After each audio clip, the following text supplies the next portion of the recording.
Welcome back to the Garden with Joy and Holly radio show. Moments away, John Libbs, co-founder of Phollyom Bioproducts. But first, Rise Gardens, Holly, a product that can help you grow year-round. Rise Gardens is a revolutionary hydroponic gardening system for your home. Instead of food traveling hundreds or even over 1,000 miles before it hits your plate, harvest the veggies, herbs, and greens you need for dinner tonight in the comfort of your home. No green thumb required knowledge. Gardening made easy with the Rise Gardens app. Step-by-step guidance from seed to harvest. A complete garden on a shelf and comes with everything you need to grow healthy and the freshest food for you and your loved ones. Fully customize your garden to your needs and preferences. For more information to get your Rise Gardens, visit risegardens.com. Holly, let's go to the hotline and bring in our guest for this week. John Libbs is the CEO and co-founder of Phollyom Bioproducts and has a background in biological science. Welcome to the program, John. Hi there. Hi, Joey, Holly. How you doing today? We are doing well, and just for full transparency, Phollyom Bioproducts is a sponsor of the Garden with Joy and Holly radio show, so I want everybody to know that up front. So let's get started. What inspired you to start a biotechnology company that targets harmful crop and garden pests? Well, it's going to be a little geeky to start here because I'm going to talk a little science. So it was really science, timing, and market need. And with the science, to discover and develop these types of non-chemical insecticides that we sell, it's actually a mixture of genetics, biochemistry, micromolecular biology, and protein chemistry. So at a basic scientific level, it's actually very interesting work. So that was one inspiration. And at the time I first entered the biotech field, which is, I'm getting pretty long in the tooth here now. This goes back to the late 80s, early 90s. The industry was really in its infancy. And about that time, the mid-late 80s, a lot of important advances were being made in the biotechnology field as far as the tools go. And this included protein chemistry. And proteins are a very important part of our products. Proteins are actually the active ingredients of our non-chemical products. So the active ingredients aren't chemicals made in the lab. They're actually proteins in biological systems. And so, most people have heard that the DNA in a biological system is, let's say, the blueprint or the code of life. Well, the proteins are really what make biological systems go. They're the type of molecules that make biological systems work. They help carry out and drive functions in organisms. And some of the earliest discoveries of protein structures, meaning their shapes and actual three-dimensional structure, were made in the ag biotech industry in the late 80s, early 90s. And specifically, they were made by collaborative groups. I worked on some of these projects in the Bay Area with UCSF and other research labs at universities. We figured out the structures of some of these proteins that are the active ingredients for these non-chemical biological products based on BTs. So it was very interesting work. Kind of the timing was such that it was kind of sexy science at the time, but it was very interesting. And then, we looked at the market over the years. We knew these types of products, non-chemical products based on the microbe or the bacterium type of Bacillus thuringiensis. We knew they had done very well in the ag markets to control caterpillars. They're really the number one type of product or underlying technology used worldwide in agriculture as a non-chemical insecticide. We looked at the market, and now I'm going forward, let's say, from the early 90s to the early 2000s. We looked at the market at that time, and there weren't really any good, high-performing non-chemical products to control beetles. So we took what we knew about these types of products and said, hey, we should try to discover some BT type microbes that could control beetles really well. And so that's when we set out on a discovery program to do that. Well, why are beetles, grubs, borers so hard to target specifically? What about them is the issue? Yeah, it's really about the technology and the will to find what we would call a lead compound or a lead biological active, which would control a particular pest. So when you set out to discover, let's say, a non-chemical insecticide, what you do is you go collect out. Typically, you go collect samples out in the wild, soil samples out of dead insects, all over the place, and you bring them into the lab, and then you start screening those against maybe a particular pest that you see out in the market that may be a very important commercial pest. Maybe it's an ag pest like Japanese beetle. That's a really tough pest, and not a lot of, let's say, natural predators against, as in the U.S. And so you start testing all these samples you've collected out there in nature against the actual pests in the lab. So you can imagine it's a very laborious process. It's a lot of screening, a lot of samples. It's a lot of luck to find the right level of performance, and really the biological side is really where the targeted products. And so the biological non-chemical pesticides, you really focus on one insect, and then you try to expand the performance or understanding whether it controls other insects and increase its spectrum of activity over time so it has more commercial relevance out in the market.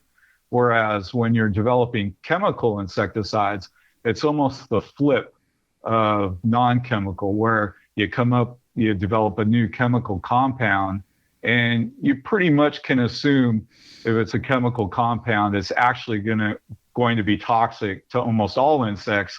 And then you're hoping through testing toxicity against different organisms, whether it's fish, birds, mammals, or non-target insects, like let's say bees or butterflies, pollinators, you're hoping you don't see a high level of toxicity, or if you see toxicity, it's at a very high level of the active ingredient, so high that it's unlikely that a non-target, whether it's a mammal, a person, or a pollinator, would come in contact with that level of chemical in the environment, in the market. So it's really a flip of discovery of biologicals.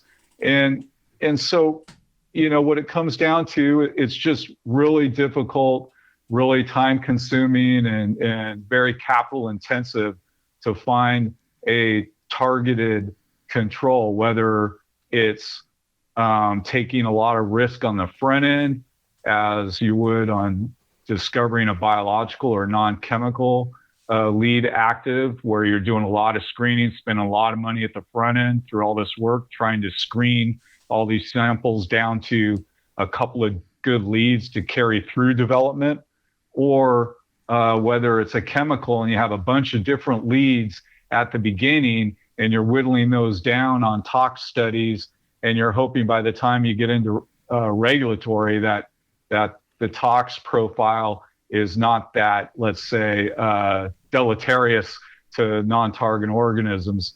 And, just to kind of put some perspective in the cost of embarking on developing or discovering and then developing lead actives for a non-chemical or biological active, it usually takes $25 to $100 million to go from the discovery, where you find some good lead actives to carry through development, all the way to market. And then for the chemical side, to really develop new chemical actives and work your way through regulatory from start to finish, is about a $300 to $500 million endeavor. So it's very capital intensive. and there's a lot of risk involved. Fantastic. So we are talking with John Libbs, the CEO and co-founder of Phollyom Bioproducts. Can you tell us more about Phollyom Bioproducts and what makes them unique? Yeah, sure. So I would say that our products are really the best combination of performance and safety in the market. We say that our products are natural. They're developed from a natural soil bacterium. They are effective, meaning they're high performing.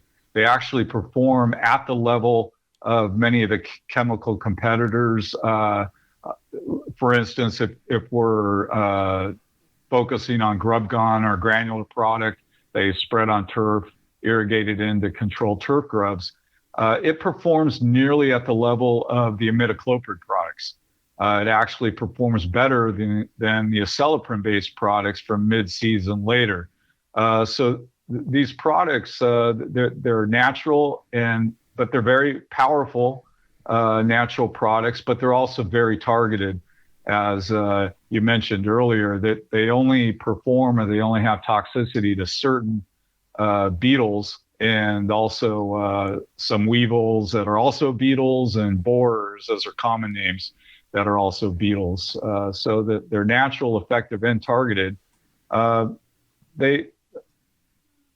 We've done lots of research, and over time we continue to improve the production side of our products. And with biologicals, you say we kind of say there's RFI, there's always room for improvement, and so that's another distinguishing factor from the chemical side. With biological products, it is a biological process often when you're producing them. And so there's a lot of room to improve that process. And we've been really diligent over time, the last 10 years, to continually look at our production process and improve it. We're out there constantly testing our products, not only against the target pests that we sell the products to control currently, but we're out there trying to increase the spectrum of activity, look for other commercially relevant pests that are important to control. And so we're always doing a lot of research and development, real commercial development, even though these products have always been have been on the market for a good, 7-8 seasons now, especially Pro Side Channel Northeast. And we continue to make improvements in the products over time. Many people are concerned about the efficacy of non-chemical solutions. Should they be concerned, or is this a thing that we should have been doing many years ago? It's devil's in the detail with all these products, right? So even the chemicals differ a bit on the efficacy. It's tough. For the non-chemical controls, I'll throw some different technologies out. So milky spore is a very popular turf grub control. So the pro side, the upside to it is it's a safe product. The downside is what we call the spectrum of activity. The breadth of different types of insects it controls is extremely narrow. So it actually, out of all those scarab beetles, and there's a whole host of them across the country in turf that are problems, probably 12 or 13 different scarab beetles. It only controls one specific species, Japanese beetle, and it only controls the larvae, really young larvae. It doesn't control late in the season. And you also have to, even if you read their label and marketing material, the folks that sell it, you have to put it down 2 to 3 times per year over multiple seasons to get any sort of performance out of it. So that's kind of a tough deal. Shelf life's good, so that's an upside. Then there's nematodes out there and fungal products like Bavaria bassiana, which tend not to have very good shelf life, and they're very particular in how you apply them, and you have to make sure the nematodes you irrigated in right away. And the level of control is not that high. When I say not that high, maybe at best you're killing 40%, 4 out of 10 grubs, as comparison to our products, our grub gone or beetle gone, you're going to be killing 8 to 9 out of 10. Midacloprid products, you'll kill 9.5 out of 10 consistently. Acelepryn-based products, they're close to ours in early season, but really drop off late season. So they go from about 8 to 10 down to 5 to 10. Then you have, non-chemicals, getting back to those. You have soaps and oils. And those are just kind of a physical contact. So they're not really a true insecticide. What they tend to do is gum up the mouth parts of the insect. So they will work. The problem with those is they're very non-discretionary as far as, their ability to kill insects, right? So if a bee comes in contact with them or other beneficials, then the soaps and oils will do the same thing to the bees as they do to the other bugs you're trying to get rid of in your garden.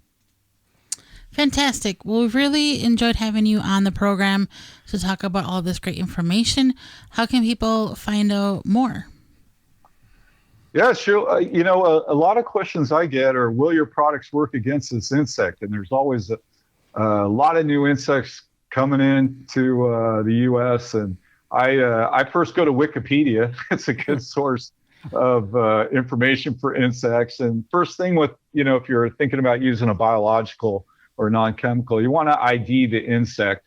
Again, our products are very good at controlling beetles and some weevils and borers that are also beetles, like emerald ash borer, or different weevils like alfalfa weevil. So ID the insect. For homeowners and landscapers, Green Earth Ag and Turf is one of our Northeast distributors. Joe Magazi, the owner, he has a website up that talks a whole lot about all types of non-chemical products, including ours. He's a great source. He's very knowledgeable in non-chemical products. For Pro Channel, sports turf managers, municipality landscapers, we work through a number of distributors as well. And I could say Tom Irwin Inc. up in the Northeast, all the sales or customer reps are horticulturalists. So they understand products very well. Our website, PhylomBioproducts.com, has some information, some data there. I'd also say look at some of the state websites like Maine.gov. We didn't get the chance to talk about IPM, Integrated Pest Management, but maybe you could have me back sometime in the future. We'll get deep on that. But some of these state websites have some very good information. Of course, universities and land-grant universities usually have quite a bit of information on insecticides and various alternatives, especially local to each university, which would probably be helpful for people. Well, John, we greatly appreciate the information, the sponsorship, and what you're doing to help gardens and landscapes be healthier and getting these bad bugs out of our property. Hey, you bet. Hey, it was a pleasure being on the show, and look forward to talking with you again. Absolutely. For more information, please visit thewisconsinvegetablegardener.com.